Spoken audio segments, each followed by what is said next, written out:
Easter తర్వాతి రెండవ ఆదివారమునకు చేరువచ్చిన మీ అందరికీ శుభాలు తెలియజేస్తూ ఉన్నాను. పునరుత్థాన ఆనందాన్ని అనుభవించిన తర్వాత పునరుత్థానము తర్వాతి మొదటి ఆదివారంలో పేతురు పత్రిక నుంచి మనము ధ్యానించిన అంశాన్ని జ్ఞాపకం చేసుకుంటే, తన మహాకనికరము చొప్పున తన ప్రియకుమారుని యొక్క పునరుద్ధానమునందు మనలను తిరిగి జన్మింపచేసిన దేవుడు స్తుతి నందునుగాక అని పేతురు మాట్లాడటాన్ని మనము చూస్తాం. లూథరన్ సంఘపు లెక్షనరీ చాలా ప్రాముఖ్యమైన లెక్షనరీ. ఎందుకు అంటే ఇది 5 సంవత్సరాలకి మనకు కావలసినటువంటి ఆత్మీయ సత్యాలన్నిటినీ క్రోడీకరించి వారానికి 3 భాగాలుగా దానిని మనకు అందిస్తూ ఉంది. నేను భావిస్తాను ప్రతి సంఘము దీన్ని ఆచరిస్తే మంచిది అని. కారణం ఏంటి అంటే, యేసుక్రీస్తు పునరుద్ధాన బలములోనికి ఆహ్వానించబడ్డ నీవు, యేసుక్రీస్తు పునరుద్ధాన బలము చేత తిరిగి జన్మించి బ్రతుకుతూ ఉన్న నీవు ఒక సీరియస్ రిలేషన్షిప్లోకి ఇన్వైట్ చేయబడతా ఉన్నావు. ఇది నీవు యేసుక్రీస్తుకు ఇచ్చిన కమిట్మెంట్ ఒక సాధారణమైనటువంటి కమిట్మెంట్ కాదు. It's a serious commitment to Jesus Christ. అది ఎంత సీరియస్ అన్నది ఒక్కొక్క వారము క్రోడీకరించి మన మధ్యకు వస్తూ ఉన్న లేఖనాలను అధ్యయనం చేస్తూ ఉంటే, ఒక వారం తర్వాత మరొక వారం మరింత ఆసక్తిని, మరింతగా మన యొక్క భక్తి ఆవశ్యకతను రెట్టింపుగా తెలియచేస్తూ ఉండటాన్ని మనము చూస్తాం. ఈరోజు లేఖనాలలో కూడా మన ముందున్నటువంటి 3 లేఖన భాగాలు, పత్రిక పాఠము ఎఫెసీ పత్రిక, అటు సువార్త పాఠము యోహాను సువార్త, పాత నిబంధన పాఠము 23వ సంకీర్తనలో నుంచి పరిశుద్ధాత్మ సహాయం ద్వారా కొన్ని సత్యాలను ఈ రాత్రి వేళ మనము ఆలోచించటానికి ప్రయత్నం చేద్దాం. పునరుద్ధానము తర్వాత మనము ఈ భాగాలను మనము వింటూ ఉన్నామన్న సంగతిని జ్ఞాపకం ఉంచుకుంటూ మనము వీటిలోనికి మనము ప్రయాణం చేద్దాం. 2వ అధ్యాయము ఎఫెసీ పత్రిక ఎఫెస్సులో ఉన్నటువంటి ప్రజలకు లేక ఎఫెస్సులో ఉన్నటువంటి విశ్వాసులకు రాసినటువంటి పత్రిక. చెరలో ఉండగా పౌలు భక్తుడు ఈ పత్రికను రాశాడు. సుమారు 60 నుంచి 70 సంవత్సర మధ్య కాలంలో ఆయన ఈ పత్రికను రాశాడు. ఎఫెస్సు పత్రిక ఒక వ్యాపార కేంద్రం. అక్కడ కొంతమంది యూదులు, అన్యులు, వారందరూ కూడా యేసుక్రీస్తును తమ రక్షకుడిగా అంగీకరించినటువంటి ఒక అనుభవం. ఆ ప్రజలకు యేసుక్రీస్తును గురించినటువంటి వివరణ తెలియజేస్తూ మొదటి అధ్యాయం అంతా కూడా మహోన్నతమైనటువంటి విలువలను మాట్లాడాడు. క్రీస్తునందు, ఇన్ క్రైస్ట్,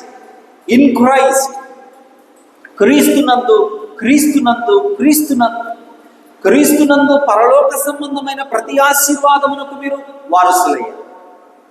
క్రీస్తునందు జగతికి పునాది వేయక మునిపే తండ్రి మిమ్మలను ప్రణాళిక చేశారు. క్రీస్తునందు తన కృపామహిమకు కీర్తి కలగాలని మిమ్మల్ని విమోచించాడు. మొదటి అధ్యాయంలో అనేక సార్లు క్రీస్తునందు మనకు కలిగిన మేళ్లను రచయిత లేక పౌలు భక్తుడు స్పష్టంగా రాయటాన్ని మనము చూస్తాం. 2వ అధ్యాయానికి వచ్చేసరికి తన వివరణ ఒక వేదాంత సంగతిలోకి వెళుతుంది. బహుశా మనం ఇప్పుడు చదువుకునే భాగము 2వ అధ్యాయము ఎఫెసీ పత్రిక 2వ అధ్యాయము మొదటి 10 వచనాలను మనము ఆలోచన చేద్దాం. ఆలోచన చేయటానికి ముందు ఈ భాగము ప్రతి విశ్వాసి యొక్క మొదటి ఆలోచనగా ఉండకపోతే ఆ విశ్వాసి జీవితం చాలా ప్రమాదంలో ఉన్నట్లు లెక్క. 2వ అధ్యాయం ఎఫెసీ పత్రిక మొదటి 10 వచనాలలోని అంశము ప్రతి విశ్వాసికి ఒక ప్రధానమైనటువంటి విషయంగా గుర్తుండకపోతే, ఊపిరి ఎంత ప్రాముఖ్యమో ఈ విషయం అంత ప్రాముఖ్యంగా మన మనస్సులో స్థిరపరచబడకపోతే బహుశా మన విశ్వాసము కాదేమో. ఈ వివరణకు మించినటువంటి మరి ఏ వివరణ నీ అంతరంగములో మెదలాడుతూ ఉన్నా అది క్రీస్తు నుంచి నీకు అందించబడినది కాదేమో. కాబట్టి జాగ్రత్తగా ఈ మన మాటలను ఆలోచన చేయటానికి ప్రయత్నము చేద్దాం. 2వ అధ్యాయము, మీ అపరాధముల చేతను పాపముల చేతను మీరు చచ్చిన వారయుండగా. ప్రారంభమే ఒక భయంకరమైనటువంటి స్టేట్మెంట్ చేస్తూ ఉన్నాడు పౌలు భక్తుడు. యాక్చువల్గా ఆయన మిమ్మును క్రీస్తుతో కూడా బ్రతికించెను అన్న మాట మనకు తెలుగులో ఉపయోగించారు, కానీ ఇంగ్లీష్ బైబిల్లో కానీ లేకపోతే గ్రీక్ బైబిల్లో కానీ ఆ మాట ఉండదు. ఆ మాట 5వ వచనానికి 4, 5, 6 వచనాలలో ఆ మాట మనకు కనపడుతుంది. ఇక్కడ మీ అపరాధముల చేతను పాపముల చేతను మీరు అంటే చాలా కేటగారికల్గా స్థితిని తెలియజేస్తూ ఉన్నారు. ఏమై ఉన్నారు మీరు? మీరు ఏమై ఉన్నారంట? చచ్చిన వారై ఉన్నారు. చావు అంటే శవముతో పోలుస్తూ ఉన్నాడు. ఒక శవము వంటి వారు. ఎందుకు శవములా ఉన్నారు మీరు? ఎందుకు చచ్చిన స్థితిలో ఉన్నారు? మీ చావుకు కారణం, మీ శవస్థితికి కారణం ఎవరు అంటే మీ అపరాధాలు, పాపం. యాకోబు భక్తుడు మాట్లాడుతూ అంటాడు, పాపం వలన వచ్చు జీతము మరణము. మీ అపరాధాలు, పాపాలు అంటే మీ స్వభావము పాపభూయిష్టమై ఉన్నది కనుక ఆ పాప స్వభావము చేత నిర్మించబడిన మీరు, ఆ పాప స్వభావముతో బ్రతుకుతూ ఉన్న మీరు, ఆ పాప స్వభావపు ప్రపంచములో నడయాడుతూ ఉన్న మీరు చచ్చిన వారితో పోలుస్తూ శవాన్ని పోలికగా చూపిస్తూ ఉన్నారు. 2వ వచనానికి వచ్చేసరికి మొదటి వచనములో శవము అని తేల్చేసి 2వ వచనములో మరింతగా దాన్ని వివరిస్తూ ఉన్నాడు. ఏమని? మీరు ఈ ప్రపంచ ధర్మము చొప్పునప్పుడు నడుచుకున్నారు. ఈ ప్రపంచ ధర్మాన్ని నడిపిస్తూ ఉన్నవాడెవడు? ఒక అధిపతి ఉన్నాడు ఈ ప్రపంచ ధర్మాన్ని నడిపిస్తూ ఉన్నవాడు. ఎవరు ఆ అధిపతి? అవిధేయులను చేయువాడు. తన అధికారాన్ని దేనికి వాడుకుంటాడు? ఒక వ్యక్తిని అవిధేయతలోకి నడిపించటానికి వాడుకుంటాడు. అందుకే అంటున్నాడు, అవిధేయులైన వారిని ప్రేరేపించు వారి శక్తికి లోబడి ఈ ప్రపంచ ధర్మము చొప్పున నడుచుకుని వారు. మనస్థితిని కూడా ఆయన వివరిస్తూ ఆయన అంటూ ఉన్నాడు, మీరు వాటిని చేయొచ్చు. వేటిని చేయొచ్చు? మీ అపరాధములను పాపములను మీరు చేయొచ్చు, వాటిని చేయొచ్చు. ఎవరికి లోబడ్డారు? ఎవరినైతే అవిధేయతకు ప్రేరేపిస్తూ ఉన్నాడో వాడి పేరేం పేరు? వాయుమండల సంబంధమైన అధిపతి. వాయుమండల సంబంధమైన అధిపతి. ఇతని పని ఏంటంటే ఒక వ్యక్తిని అవిధేయతలోకి నడిపించడం. ఆదాము హవ్వలను ఏం చేశాడు? ఆజ్ఞను అతిక్రమించేటట్లు, ఆజ్ఞకు అవిధేయులగినట్లు చేశాడు. కయ్యూరుని ఏం చేశాడు? తన సొంత సోదరుని చంపేటట్లు ప్రేరేపించాడు. యేసుక్రీస్తు ప్రభు వారిని ఏమని శోధించాడు? దేవుని ఆజ్ఞ మీరటానికి ప్రేరేపించాడు. వాయుమండల సంబంధమైన ఈ అధిపతి పనేంటి అంటే నిన్ను అవిధేయతకు పురికొల్పడం. వాడు అవిధేయతకు పురికొల్పగా నీవు నీ పాపేచ్ఛలలో, నీ దురేచ్ఛలలో నీవు చచ్చిపోయావు. వాడిని అనుసరించి ఈ ప్రపంచ ధర్మము చొప్పున నడుచుకుని నీవు చచ్చిపోయావు. అందుకే 3వ వచనంలో అంటూ ఉన్నాడు, మునుపు మీరు ఈ ప్రపంచ ధర్మము చొప్పున ఈ వాయుమండల సంబంధమైన అధిపతి అనగా అవిధేయుల వారిని ప్రేరేపించు అధిపతిని మీరు వెంబడించుట వలన మీకు అపరాధాలు, పాపాలు కలిగాయి. దాని వలన మీరు చచ్చిన వారై ఉన్నారు. కనుక 3వ వచనంలో అంటూ ఉన్నాడు, అది ఎంత భయంకరంగా మీరు వాడిని అనుసరించారు, ఎంత భయంకరంగా మీరు ఈ ప్రపంచ ధర్మము చొప్పున నడుచుకున్నారు, ఎంత భయంకరంగా మీ అపరాధాల చేత పాపాల చేత చచ్చిన స్థితిలో ఉన్నారు అంటే 3వ వచనం అంటుంది ఏంటంట, శరీరము యొక్క మనస్సు యొక్క కోరికలు, శరీరాశలను నెరవేర్చుకుంటూ. అంటే ఎంత దారుణమైన పదజాలాన్ని ఉపయోగించారంటే, శరీరాశలు అన్ని రకాలైన లోభము, కామము, మత్సరము, డంబము, ప్రతి విధమైనటువంటి శరీరేచ్ఛ, వాటికి మూలం ఎక్కడి నుంచి అంటే శరీరము, మనస్సు. మీ శరీరంలో నుంచి, మనస్సులో నుంచి మిమ్మల్ని ప్రేరేపించి మీకు కలిగించిన శరీరేచ్ఛలను మీరు నెరవేర్చుకున్నారు. కారణం ఏంటి? మరలా 3 వచనాలను ఆలోచించి చూస్తే, వాయుమండలం సంబంధమైన అధిపతి అనగా అవిధేయులైన వారిని ప్రేరేపించు అధిపతికి మీరు లోబడ్డారు. మీరు మీ పాప స్వభావానికి లోబడ్డారు. కాబట్టి ఈ ప్రపంచ ధర్మము చొప్పున నడుచుకున్నారు. ఈ ప్రపంచ ధర్మం ఏం చెప్పిందంటే, మీ శరీరానుసారంగా బ్రతకడం గొప్ప సంగతి అని చెప్పింది. ఈ ప్రపంచ ధర్మం ఏం చెప్పింది అంటే, కామము చేత, మోహము చేత, విచారము చేత, డంబము చేత నిలువెత్తున దహించి వేయబడడం బహు గొప్ప సంగతి, జబ్బలు జరుపుకునే విషయమని ఈ ప్రపంచ ధర్మం చెప్పింది.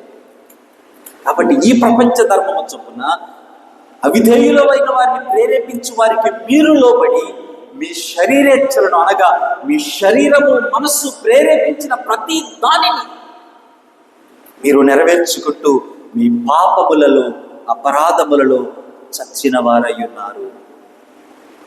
మీ పాపములలో, అపరాధములలో చచ్చిన వారై. ఈ స్థితి మీకు రావటాన్ని బట్టి మీ స్టాండింగ్ ఏంటి అంటే, అదే వచనంలో అంటున్నాడు, వారితో కలిసి మనమందరము శరీరము యొక్కయు, మనస్సు యొక్కయు కోరికలు నెరవేర్చుకొనుచు, మన శరీరాశలను అనుసరించి ప్రవర్తించుచు కడమ వారి వలనే, అంటే అందరిలాగా ఒక పదం వాడుతున్నాడు. ఏమని? స్వభావ సిద్ధముగా. బై నేచర్ స్వభావ సిద్ధంగా అవిధేయులైన వారిని ప్రేరేపించు వాడికి లోబడతామని, స్వభావ సిద్ధంగా ఈ ప్రపంచ ధర్మము చొప్పున నడుచుకుంటాం. స్వభావ సిద్ధంగా శరీరము, మనస్సు ప్రేరేపించు వాటికి లోబడి శరీరేచ్ఛలను నెరవేర్చుకుంటూ చచ్చిన స్థితిలో బ్రతకటం మనకు బహు ఆనందకరమైనటువంటి సంగతి. ఈ వాస్తవికత ప్రపంచమంతటికి సంబంధించిన పునాది సత్యం. మీరు శరీరాశలను అనుసరించి మునుపు ప్రవర్తించుచు ఏమై ఉన్నారంట? స్వభావ సిద్ధముగా దైవోగ్రతకు పాత్రులై ఉంటుంది. ఈ 3 వచనాలలో మానవ జీవితం అంతటిని ఒక 70 mm స్కోప్లో పౌలు భక్తులు రాసిపెట్టారు. మీరు అవిధేయులైన వారిని ప్రేరేపించు వాడికి మీరు లోబడే స్వభావం మీది. కాబట్టి ఈ ప్రపంచ ధర్మము చొప్పున నడుచుకునే స్వభావం మీది. కనుక మీరు మీ శరీరేచ్ఛలానుసారంగా మీ పాపములను తీర్చుకుంటూ చచ్చిన స్థితికి మీరు వచ్చారు. మీ స్థితిని బట్టి మీరు దేనికి అర్హులు అని అంటే, స్వభావ సిద్ధంగా దేవుని ఉగ్రతకు మాత్రమే అర్హులు. ఇప్పుడు మీరు ఆలోచన చేయండి, ఇది మునుపటి స్థితి అని పౌలు భక్తుడు చెప్తూ ఉన్నాడు. కానీ నిజంగా మన జీవితపు అంతరంగాలలోకి తొంగి చూసుకుంటే పాపము నుంచి వేరుపడిన స్థితి మనకు కనపడుతూ ఉన్నదా? ఏదైనా ఒక సందర్భం నీ జీవితంలో నాలో పాపము లేదు అని నీవు చెప్పగలిగిన సమయం ఉన్నదా? ఈ ప్రశ్నకు జవాబు పాపము లేని సమయము నా జీవితంలో లేదు అన్నది కనుక అయితే, ఇప్పుడు నాతో మీరు చెప్పవలసిన మరొక ప్రశ్న ఏంటి అంటే, మీరు చచ్చున్నారా, బ్రతికున్నారా? దేవుని వాక్యం ప్రకారం, దేవుని వాక్యం ప్రకారం మీ స్థితిని ఏమని లేబుల్ చేయాలి అంటే, కెఫిన్లో పడుకొని ఉన్న ఒక శవముతో మన జీవితాలను పోల్చాలి. కెఫిన్లో ఉన్న శవము నీవు నేను అయితే, వాస్తవంగా ఏ సమయములో అయినా నిట్ట నిలువుగా లేచి నన్ను దీవించు అనడానికి అవకాశం ఉందా మనకు? మనం దేనికి పాత్రలం? ఉగ్రతకు పాత్ర. దీన్ని ఇలాగ కూడా ఆలోచన చేద్దాం. మనము క్రింద అంటాడు ఒక మాట, నాలుగవ వచనములో, లేకుంటే రోమాపత్రికలో అంటాడు, మనము శత్రువులమై ఉండగా అన్న మాటను ఉపయోగిస్తాడు. సచ్చిన స్థితి లేకుంటే స్వభావ సిద్ధంగా దైవోగ్రతకు అర్హమైన స్థితి ఏంటి అని అంటే ఏంటంటే అది దేవుని వైపు చూసి శవంలాగా పడుకొని ఉన్న నీవు ఏం చెప్తూ ఉంటావంటే, నువ్వు నాకు అక్కర్లేదు, నువ్వు నాకు అవసరం లేదు, నువ్వు కిందకి దిగు, నేను నీ స్థానంలో కూర్చుంటా, నేనే దేవుణ్ణి. ఇది మానవ పోరాటం, ఇది మానవ అనునిత్యపు ప్రయాణం. ఎందుకు మనము చచ్చిన వారము అనంటే, అనుక్షణము మన జీవితంలో శరీరము మనతో చెప్పే విషయం ఏంటి అంటే, ఈ ప్రపంచ ధర్మము మనతో చెప్పే విషయం ఏంటి అంటే, అవిధేయులైన వారిని ప్రేరేపించేవాడు చెప్పే సంగతి ఏంటి అంటే, దేవునికి నీవు అవిధేయుడవు కా. దేవునికి నీవు అవిధేయుడవు కా అని అంటే అర్థం ఏంటి అంటే, దేవునితో నువ్వు చెప్పు, నువ్వు నథింగ్ నాకు అని చెప్పు, నువ్వు నథింగ్, దేవుడితో చెప్పు. ఆదాము హవ్వలు దేవుని వలె అవ్వాలి అనుకుంటున్న ఉద్దేశం ఏంటి? దేవుని స్థానాన్ని ఆక్రమించాలి. ప్రధాన దూతగా చెప్పబడుతూ ఉన్న, ప్రధాన కెరూబుగా చెప్పబడుతూ ఉన్న లూసిఫరను, తేజో నక్షత్రం, వెలుగుదూత ఏం చేశాడు? నా స్థానాన్ని దేవుని సింహాసనముతో సమానం లేదు లేదు లేదు కొద్దిగా హెచ్చించుకుంటాను. ఇది ఆనాటి నుంచి నేటి వరకు ప్రయత్నం ఏంటి అంటే, నువ్వు నాకు అక్కర్లా.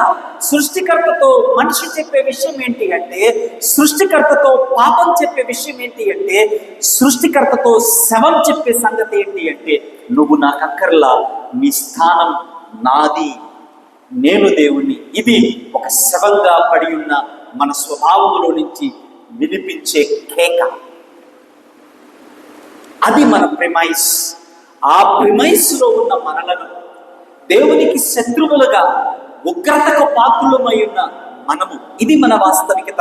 మనమేమో పొద్దున్నే లేచి నన్ను ఆశీర్వదించు, నాకు ఆ కోటివ్వు, ఈ కోటివ్వు, నాకు ఆహారం ఇవ్వు, ఈ హారం ఇవ్వు, నాకు అదివ్వు, ఇదివ్వు అనేసి పొలోమని ఒక లిస్ట్ చదువుతూ ఉంటాం. మనం శవం ఏం చదువుద్ది అన్నది ఆలోచన చేసుకుంటే మన స్థితి, మనం ఏం అడగాలో మనము అర్థమవుతుంది. ఇలా ఉన్న మనకు 4-5 వచనాలు ఒక యూటర్న్ మనకు అక్కడ ఇస్తా ఉన్నాయి. ఏంటి ఆ యూటర్న్ అంటే, అయినను. ఆ పదం ఎంత అందంగా ఉందో చూడండి. ఏంటంట? అయినను. ఏమైనను? పైన చెప్పబడిన ప్రతి సంగతి నిజమే అయినను, ఉగ్రతకు పాత్రులం అయినను, ఆయనకు శత్రువులం అయినను, అవిధేయులైన వారికి లోబడు వారం అయినను, ఈ ప్రపంచ ధర్మం చొప్పున నడుచుకుని వారం అయినను దేవుడు కరుణా సంపన్నుడై. ఎంత గొప్ప సంగతి అండి ఇది. దేవుడు కరుణా సంపన్నుడై ఉండి తన మహాప్రేమ చేత, ఏం ప్రేమ అంట ఇది? దైవిక ప్రేమ, షరతులు లేని ప్రేమ, మానవ గ్రాహ్యానికి అందని ప్రేమ. తన మహాప్రేమ చొప్పున, అగాపే, ఈ ప్రేమను నీవు నేను అర్థం చేసుకోలేదు. ఎందుకు ఆయన నీ కొరకు నా కొరకు మరణించాలి? ఆయన నీ కొరకు నా కొరకు మరణించిన శవం నిట్టమెనుగా లేచి నిలబడి నువ్వు నా వద్దు అని క్షణక్షణం చెప్పే నీ బ్రతుకులు ఆయన ఎందుకు జోక్యం చేసుకోవాలి? అర్థం కాదు ఇది. తన విశేష కనికరమ చొప్పున, తన మహాప్రేమ చేత దేవుడు కరుణా సంపన్నుడయుడి, తన మహాప్రేమ చేత మనము మన అపరాధముల చేతను పాపముల చేతను చచ్చిన వారమై ఉండినప్పుడు కూడా మన ఎడల ప్రేమ చూపి ఆయన ఏం చేస్తున్నాడంట? క్రీస్తుతో కూడా బ్రతికించెను. మన స్థితిని మారుస్తున్నాడు. కెఫీన్లో పడి ఉన్న మన శవ స్థితిని జీవపు స్థితిలోనికి తీసుకొని వస్తూ ఉన్నాడు. అందుకే క్రితం వారం మనం చదువుకున్న పేతురు మొదటి పత్రిక మొదటి అధ్యాయంలో భాగాన్ని ఆలోచన చేస్తే, యేసు క్రీస్తును తండ్రి అయిన దేవుడు తన కుమారుణ్ణి మరణము నుంచి తిరిగి లేపాడు. ఆ పునరుత్థానంలో తన మహాకనికరము చేత నిన్ను తిరిగి జన్మించాడు. నీవు తిరిగి జన్మించటం వలన సజీవమైన నిరీక్షణలోనికి నీవు వచ్చావు.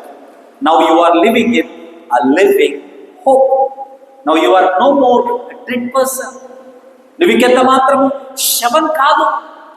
ఆయన తన కనికరాన్ని బట్టి, తాను చూపిన తన మహాప్రేమను బట్టి తన కుమారుడితో పాటు నిన్ను కూడా బ్రతికించాడు. అసలు తన కుమారుడిని మరణానికి అప్పగించిందే నిన్ను బ్రతికించడం కోసం. ఏంటి ఈ ప్రేమ? మన పాపముల చేత, అపరాధముల చేత చచ్చిన వారమై ఉండగా, మనము ఆయనకు శత్రువులమై ఉండగా, అయినను తన కనికరము చొప్పున, తన మహాప్రేమ చొప్పున ఆయనను తన కుమారుడి చేత, తన కుమారుడితో కూడా మనలను బ్రతికించను కనుక అంటూ ఉన్నాడు. ఇది అర్థం కాక ఒక మాటను ఉపయోగిస్తూ ఉన్నాడు, కృప చేత మీరు రక్షించబడి. రక్షించబడటానికి అవకాశం ఉన్నదా మీకు? లేదు. రక్షించబడటానికి మీకు అవకాశం లేదు. కారణం ఏంటి అంటే, మిమ్మల్ని ప్రభువు తన వైపు ఆహ్వానిస్తూ ఉంటే కూడా ఆయన వైపు మెటకరించి చూసే చూపులు మీవి. ఆయన సిలువకు తన చేతులు కొట్టుకొని, బళ్ళెముతో ఆయన గుచ్చించుకొని తన మరణాన్ని నీ కంటి ముందు ఆవిష్కరింప చేస్తూ ఉంటే, ఆ మరణములో దేవుని ప్రేమ, దేవుని తీర్పు, దేవుని ఉగ్రత ఒక్కసారిగా కనపడుతూ ఉంటే కూడా దానంతటిని చూసి అపహాస్యము చేసే బ్రతుకు నీది. అయినను తన మహాప్రేమ చేత నిన్ను క్రీస్తుతో కూడా బ్రతికించను కనుక కృప చేత మీరు రక్షించబడి ఉన్నారు.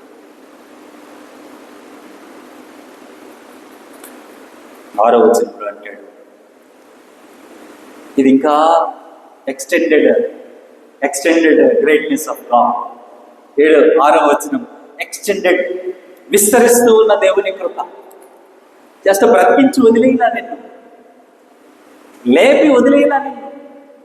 6వ వచనంలో అంటాడు, క్రీస్తు యేసునందు ఆయన మనకు చేసిన ఉపకారము. ఏంటి ఆ ఉపకారము?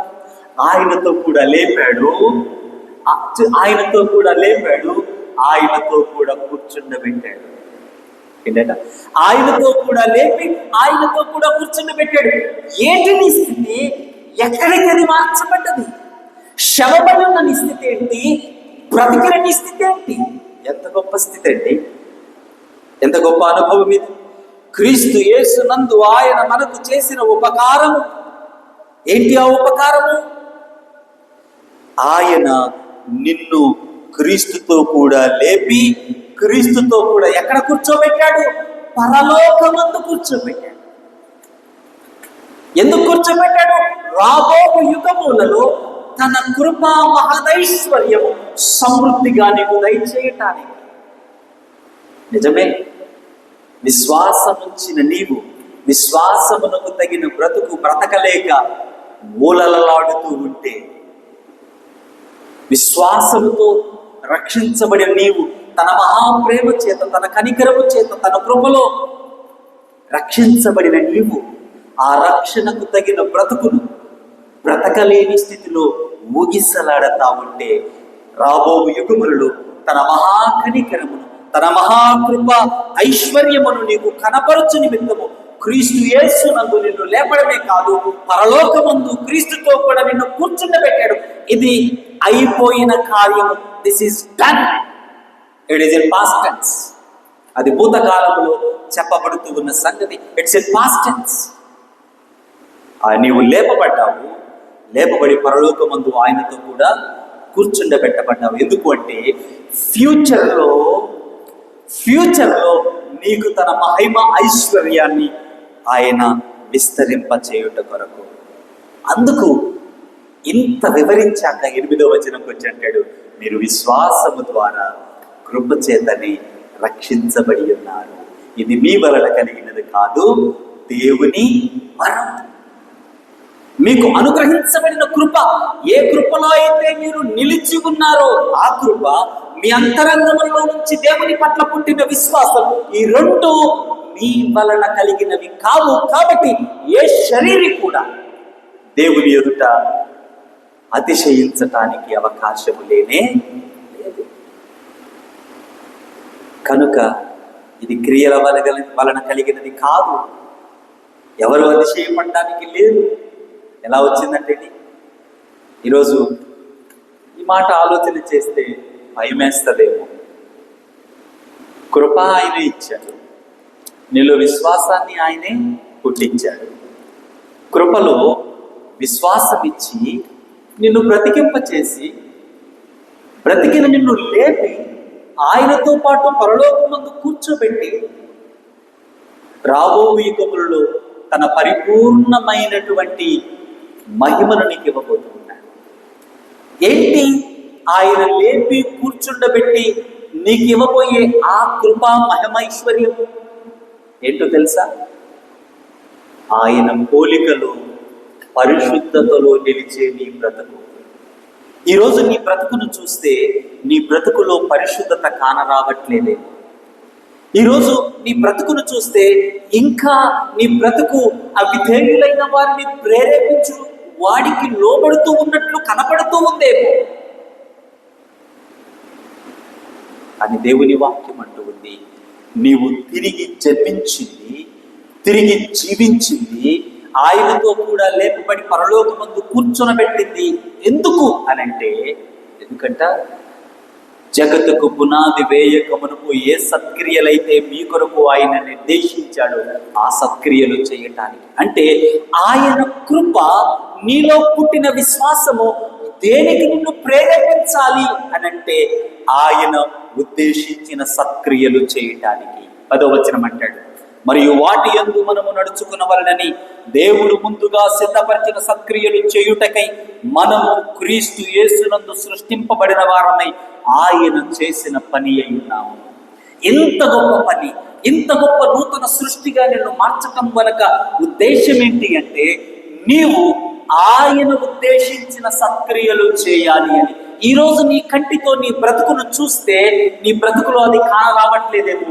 అందుకే ఈరోజు మనం చదువుకున్న స్వార్థ పాఠము ఒక గొప్ప సంగతిని తెలియజేస్తుంది. ఏంటి అంటే, దేవుని యందు నమ్మిక వచ్చు. ఏం చేయాలి? దేవుని యందు నమ్మిక వచ్చు. యోహాను సువార్త 14వ అధ్యాయం 1వ వచనం చదువుతున్నాను. మీ హృదయమును కలవరపడ నీయకుడి, మీ హృదయమును కలవరపడనీయకుడి. దేవుని యందు విశ్వాసముంచుచున్నారు, నా యందును విశ్వాసముంచుడి. 6వ వచనంకి వచ్చేసరికి అంటాడు, నేనే మార్గమును సత్యమును జీవమునై ఉన్నాను. నిజమే, చచ్చిన స్థితిలో వాయుమండల సంబంధమైన అధిపతి అనగా అవిధేయులైన వారిని ప్రేరేపించు వాడికి లోబడి సమస్తమైన మీ శరీరేచ్ఛలను నెరవేర్చుకుంటూ శవములాగా పడి ఉన్న మిమ్మలను ఆయన తన కుమారుడైన క్రీస్తుతో కూడా బ్రతికించి లేపి పరలోకమందు కూర్చోబెట్టాడు. ఎందుకు అంటే, రాబో కాలములో నీ పట్ల తన కృపా మహిమైశ్వర్యాన్ని చూపాలి. ఎలా చూపుతాడు? నీవు సత్క్రియలు చేయుటను బట్టి. ఆయన కృపా మహిమైశ్వర్యము నీలో ఎలా కనపడుతుంది? నీ కొరకు ఆయన ఉద్దేశించిన సత్క్రియలు చేయుటను బట్టి. నీ బ్రతుకును పరిశీలించుకుంటేనేమో ఇంకా వాడికి లోబడుతూ ఉన్న బ్రతుకే కనపడుతుంది. ఇంకా ఈ ప్రపంచ ధర్మము చొప్పున నడుస్తూ ఉన్న బ్రతుకే కనపడుతుంది. దారెక్కడ? జవాబెక్కడ? యేసుక్రీస్తు ప్రభువారు అంటూ ఉన్నాడు, దేవుని నమ్ము, యేసుక్రీస్తును నమ్ము. మీ హృదయము కలవరపడనివ్వవద్దు, అవిశ్వాసములోకి దిగవద్దు. పునరుద్ధానపు క్రీస్తునద్దకు రా, పునరుద్ధానపు బలముతో నింపబడు, పునరుద్ధానపు క్రీస్తును ఆశ్రయించు. ఏం జరుగుతుంది? ఎప్పుడైతే విశ్వాసమందు సడలక ప్రభు పాదాలు పట్టుకుంటూ ఆయన మార్గములో, ఆయన సత్యములో, ఆయన జీవములో నిలిచి ఉండటానికి ఊపిరి బిగబట్టి ఒక్కొక్క అడుగు నీవు వేస్తూ ఉంటావో అప్పుడు నీవు కీర్తనాకారునిలాగా 23వ సంకీర్తనలో ఉన్నట్లు మాట్లాడతావు. ఏంటంటే 23వ సంకీర్తన, కాపరి గొర్రె. కాపరితో దేవుణ్ణి పోలుస్తూ ఉన్నాడు, గొర్రెతో దావీదు తనను తాను పోల్చుకుంటూ ఉన్నాడు. కాపరి, ఏ కాపరి? ఈ కాపరి సహాయము చేయు కాపరి, ఈ కాపరి సంరక్షించే కాపరి, ఈ కాపరి పోషించే కాపరి, ఈ కాపరి నడిపించే కాపరి. దేవుని కాపరత్వాన్ని 23వ సంకీర్తనలో చక్కగా చెప్తూ ఉన్నాడు. ఎంత చక్కగా చెప్తూ ఉన్నాడంటే, ఆయన నాకు కాపరిగా ఉంటే నన్ను పోషిస్తాడు, నన్ను కాపాడతాడు, నన్ను నడిపిస్తాడు, నాకు సహాయం చేస్తాడు. కాబట్టి నాకు లేమి ఉండదు. ఎందుకంటే ఆయన నన్ను మంచి ఆహారము లభించే ప్రదేశానికి నడిపిస్తాడు. పచ్చిక గల చోట్ల నన్ను విశ్రాంతిని దయచేస్తాడు. ఎప్పుడు విశ్రాంతినిస్తాడు? కొండల వంటి అనుభవములు, లోయల వంటి అనుభవములు, ఎత్తు పల్లాల అనుభవములో ఆయన నీకు తోడై నిన్ను పచ్చని ప్రదేశాలకు నడిపించటమే కాదు, శాంతికరమైన జలముల ఎందుకు ఆయన నిన్ను తీసుకుని వేస్తాడు. నీ ప్రాణానికి ఆయన సెద తీరుస్తాడు. ఒక్క వచనాన్ని నేను మీతో మాట్లాడిన మాటలు ముగిస్తాను. 4వ వచనం, గాఢాంధకారపు లోయలలో నేను సంచరించినను ఏ అపాయమునకు భయపడి. లోయ అంటూ ఉన్నాడు, ఇంకొకటి గాఢాంధకారము అంటూ ఉన్నాడు. గాఢాంధకారపు లోయలలో దేనికి భయపడనంటున్నాడు? మరణానికి భయపడను అంటూ ఉన్నాడు. ఇంగ్లీష్లో అయితే ఆ నీడను మరణపు నీడగా వివరించారు. నా మాట మీరు జాగ్రత్తగా వినాలి. గాఢాంధకారములో కంటికి ఏదైనా కనపడుతుందా? కనపడే అవకాశము లేదు. అదిగాక లోయలో చిన్న చీకటి ఉంటే ఇక ఎటువంటి ప్రమాదాలు ఆ లోయలో ఉంటాయో చెప్పనలవి కాదు. ఇక ఆ లోయలో ఉండే అనుభవాన్ని మరణంతో పోల్చవచ్చు. లోయలో మరణపు నీడ నీ మీద పడ్డ ఆ మరణము కూడా నిన్నేమీ చేయలేదు. కారణం ఏంటి అంటే ఆయన దండము, ఆయన దుడ్డు కర్ర నీకు తోడై ఉండి నిన్ను నడిపిస్తాడు.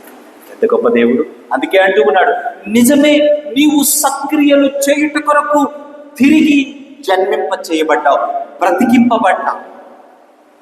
కనుక నీ బ్రతుకు క్రీస్తు పాదాల దగ్గర సంపూర్ణతలోనికి వచ్చేంత వరకు నీ హృదయమును కలవరపడనీయక ఆయనను నమ్ము.